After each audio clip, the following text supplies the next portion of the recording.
अक्टूबर 7, 2024 सोमवार, वर्ष का 27वां सामान्य सप्ताह। पहला पाठ गलातियों के नाम संत पौलुस का पत्र, अध्याय 1, पद संख्याएँ 6 से 12। मुझे आश्चर्य होता है कि जिसने आप लोगों को मसीह के अनुग्रह द्वारा बुलाया, उसे आप इतना शीघ्र त्याग कर एक दूसरे सुसमाचार के अनुयायी बन गए हैं। दूसरा तो है ही नहीं, किंतु कुछ लोग आप में अशांति उत्पन्न करते और मसीह का सुसमाचार विकृत करना चाहते हैं। लेकिन जो सुसमाचार मैंने आपको सुनाया, यदि कोई चाहे वह मैं स्वयं या कोई स्वर्गदूत ही क्यों न हो, उससे भिन्न सुसमाचार सुनाए, तो वह अभिशप्त हो। मैं जो कुछ कह चुका हूँ वही दोहराता हूँ। जो सुसमाचार आपको मिला है, यदि कोई उससे भिन्न सुसमाचार सुनाए, तो वह अभिशप्त हो। मैं अब किसका कृपापात्र बनने की कोशिश कर रहा हूँ, मनुष्यों का अथवा ईश्वर का? क्या मैं मनुष्यों को प्रसन्न करना चाहता हूँ? यदि मैं अब तक मनुष्यों को प्रसन्न करना चाहता, तो मैं मसीह का सेवक नहीं होता। भाइयों, मैं आप लोगों को विश्वास दिलाना चाहता हूँ कि मैंने जो सुसमाचार सुनाया वह मनुष्य रचित नहीं है। मैंने किसी मनुष्य से उसे न तो ग्रहण किया और न सीखा, बल्कि उसे ईसा मसीह ने मुझ पर प्रकट किया।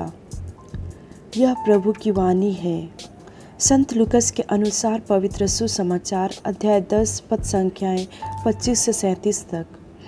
किसी दिन एक शास्त्री आया और ईसा की परीक्षा करने के लिए उसने यह पूछा, गुरुवर, अनंत जीवन का अधिकारी होने के लिए मुझे क्या करना चाहिए?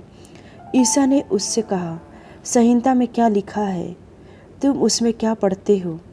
उसने उत्तर दिया, अपने प्रभु ईश्वर को अपने सारे हृदय, अपनी सारी आत्मा, अपनी सारी शक्ति और अपनी सारी बुद्धि से प्यार करो, और अपने पड़ोसी को अपने समान प्यार करो। ईसा ने उससे कहा, तुमने ठीक उत्तर दिया, यही करो और तुम जीवन प्राप्त करोगे। इस पर उसने अपने प्रश्न की सार्थकता दिखलाने के लिए ईसा से कहा, लेकिन मेरा पड़ोसी कौन है? ईसा ने उसे उत्तर दिया, एक मनुष्य यरूशलेम से यरीको जा रहा था और वह डाकुओं के हाथों पड़ गया।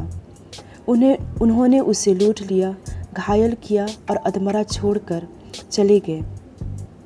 संयोग से एक याजक उसी राह से जा रहा था और उसे देखकर कतरा कर चला गया। इसी प्रकार वहाँ एक लेवी आया और उसे देखकर वह भी कतरा कर चला गया।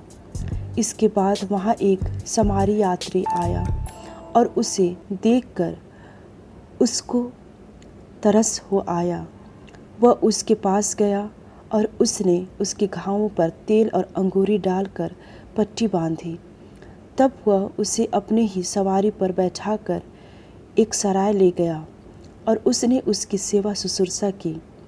दूसरे दिन उसने 2 दिनार निकालकर मालिक को दिए और उससे कहा, आप इसकी सेवा शुश्रूषा करें।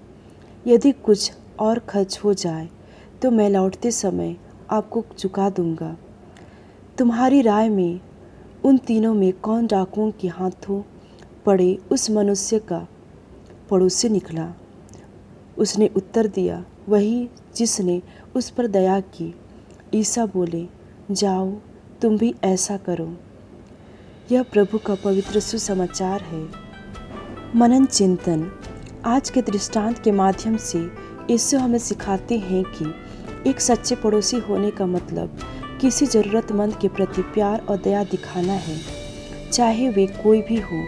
यह इस बारे में नहीं है कि कोई कहाँ से है, वे कैसे दिखते हैं या उनकी पृष्ठभूमि क्या है। यह एक ऐसे हृदय के बारे में है जो दयालु है और मदद करने को तैयार है। यीशु हमें सीमाओं से परे प्रेम करने की चुनौती देते हैं। अच्छे समारी की तरह हमें दया दिखाने के लिए बुलाया गया है, न केवल उन लोगों के प्रति जिन्हें हम जानते हैं या पसंद करते हैं, बल्कि उन सभी के प्रति भी जिनसे हमारा सामना होता है। विशेष रूप से ज़रूरतमंदों के प्रति।